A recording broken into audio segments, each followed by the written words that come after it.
Welcome everyone to the Modern Day Overthinker Podcast. It is Collin. I am your host. Let's see what's going on with the glasses. It's been a while. Been a long time. I have missed recording podcasts. I'm trying to get back into it. Had to bounce back from returning from treatment. And now I'm back and I'm here. And, so I'm going to talk about, why are my glasses so crooked? I'm going to talk about my glasses being crooked. No, I'm just kidding. I have a lot to talk about. So let's backtrack a little bit. So not in October. In October I was in treatment, but I went to treatment for OCD in August.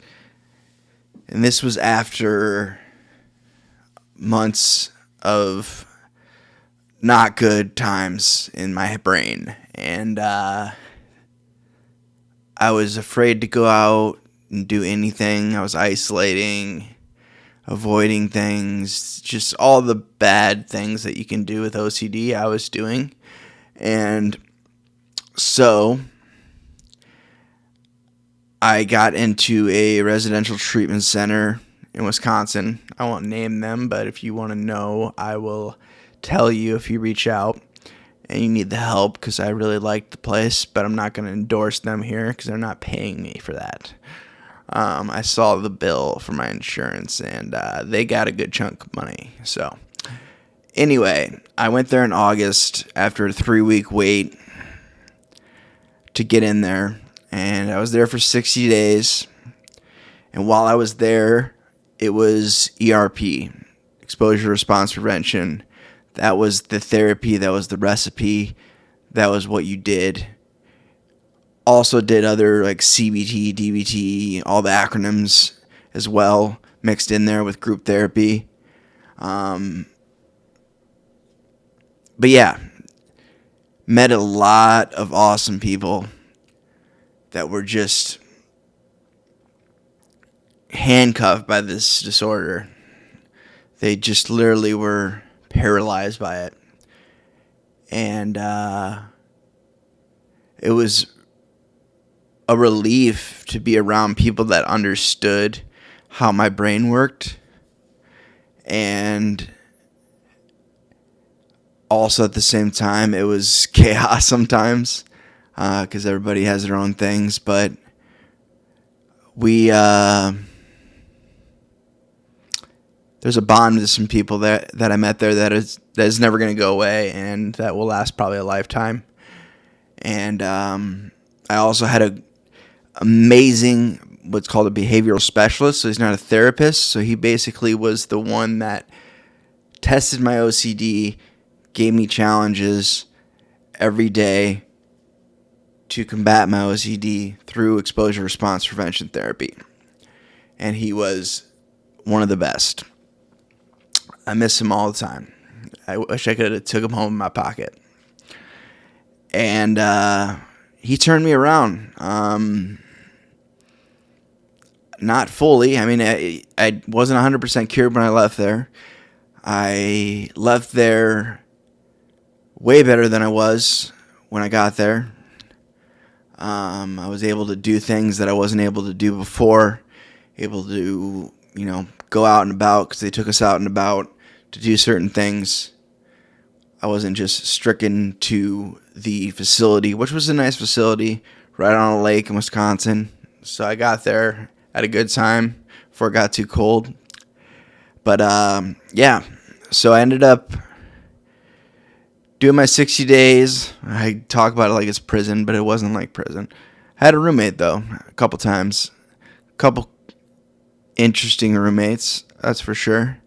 One in particular. But I love him, though. I hope he's doing well. So, fast forward, I went to outpatient and decided that I was going to do that. And they recommended it. So I decided to stay in Wisconsin for a while, and I lived in a hotel, got my car back, got some of my freedom back to do whatever I wanted to do outside of treatment, and so I started doing comedy. I did what I know, and was able to hit some cool open mics in Milwaukee, in the Milwaukee area. Had a lot of fun doing that, and really that's another form of therapy for me, comedy, so it was perfect, and my treatment team encouraged it. I also had a really great psychiatrist that I was able to keep while I went to outpatient, so I didn't have to switch things around and explain things all over again. If anyone knows what that's like, they know it sucks. So basically, I went to outpatient. I was there every day from 8 a.m. to 2 p.m.-ish. We'd do checkout at like 2. And that's what I did Monday through Friday, and then I had to find stuff to do on the weekends. There wasn't open mics on the weekends, so I would go to recovery meetings. So I found a lot of recovery meetings in the area, which was cool. Met some cool people.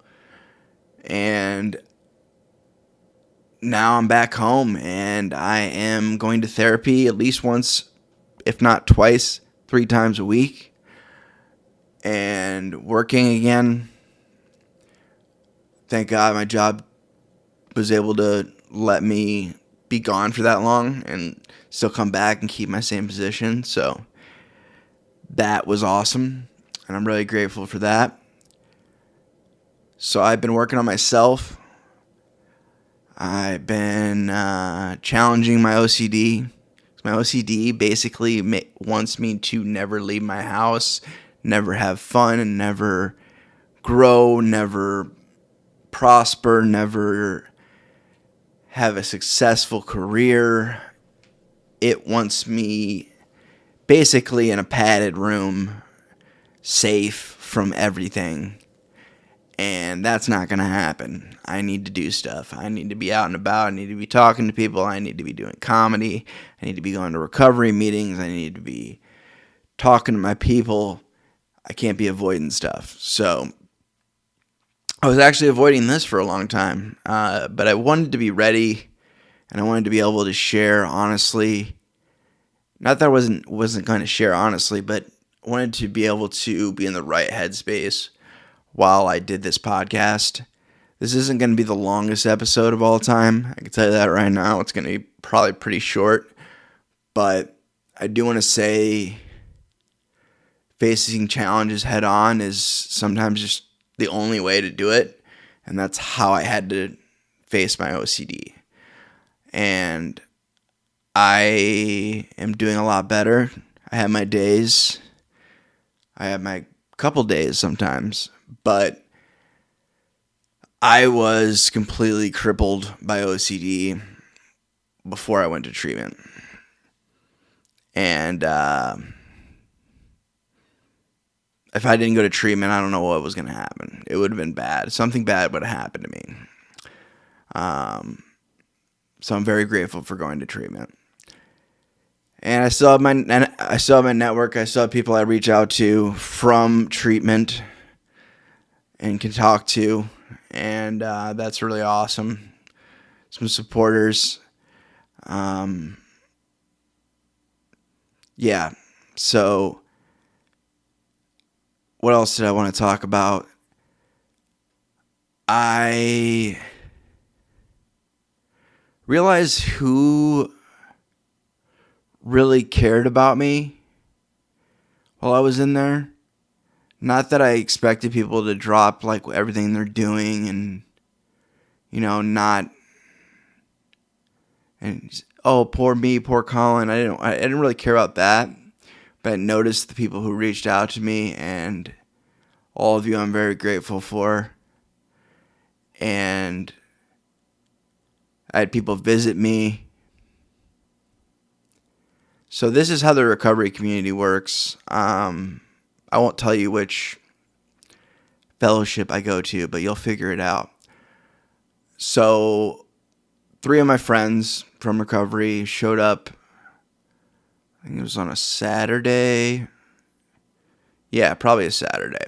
And I got a pass, so I got to go out and do whatever I wanted to do with them for 4 hours, and which was really cool. Went out to eat and hung out.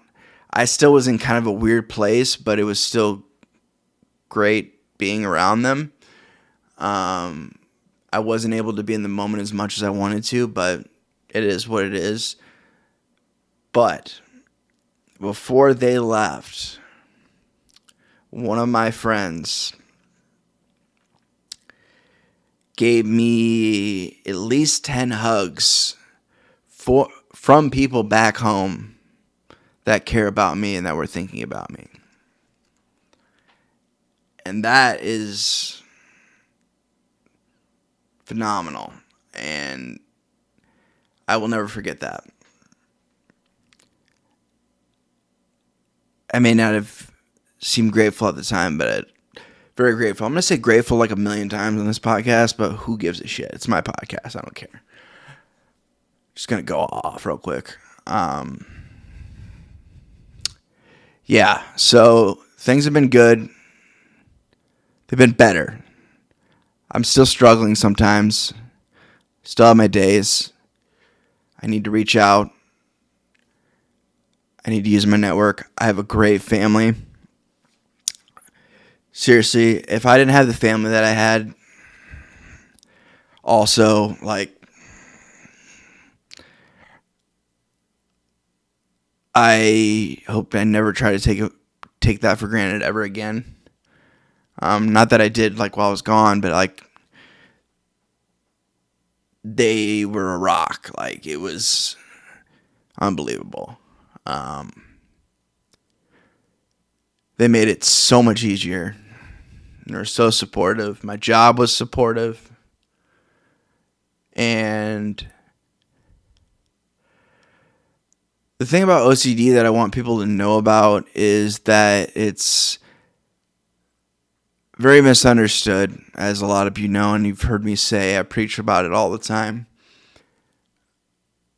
But it's more about intrusive thoughts. It's more about patterns. It's more about little things that we do that we feel are necessary to alleviate anxiety, called compulsions. And the compulsions actually only mitigate anxiety for a short period of time. They cause more problems. That's what happened to me. Basically, things build up over time. I've been working from home for almost 5 years now, which is insane to think about. And slowly OCD crept in and was like, hey, you need to do this. It's the worst when I'm by myself. And I'm by myself a lot because I work from home. I mean, I could talk to people, video chat, whatever, but still, it's not the same as being in an office. In an office, I was able to mitigate and not do compulsions because I didn't want people to see me doing compulsions. I didn't want people to ask what I was doing because I was ashamed, which sounds weird, but the shame kept me grounded and kept me away from doing compulsions as much. When I got home, there was no accountability. It was just me. So, like, if I wanted to wash my hands for 10 minutes, I would. I'm not normally a hand washer for 10 minutes, but if I wanted to wash my hands, like, I'm more of a wash my hands multiple times throughout the day, way too many times, thinking that I have to. But things have gotten better. And the more I challenge myself, the more I challenge my thoughts, and the more I realize my values and what I really care about and what I really love, the better off I'm going to be. So I want to have a family someday. I want to be a good husband. I want to be a good father. I want to be a good brother. I want to be a good son. I want to be a good grandson. And I want to be a good uncle. That's the first one. That's the one that really helped motivate me was my nephew. And I was like, I gotta be there for this guy. Like, he's got great parents, don't get me wrong, he's got great grandparents, but he needs that uncle. He needs me. I got that curb appeal. I got that extra sauce that he's looking for, that he'll need at a certain point in his life. And yeah, I look forward to seeing him grow up, being a part of his life, and OCD was trying to stop that. Made me scared of harming people that I care about. And that's very scary. And that goes against my values. OCD goes against your values. That's what it does. And I wasn't going to let that happen. So that's one of the main reasons I went to treatment. And I am at a point where working on me has to come first still. I'm still there for people when they need me. I have friends that reach out to me, and I'm happy to help. Sometimes it is good to get out of my own head and listen to somebody else's problems for a little while. And maybe offer some advice, or just listen. And I'm happy to be that person for at least a few different people since I've been back. And I'm just glad to be recording again. I was really talking myself out of it, and a lot of fear.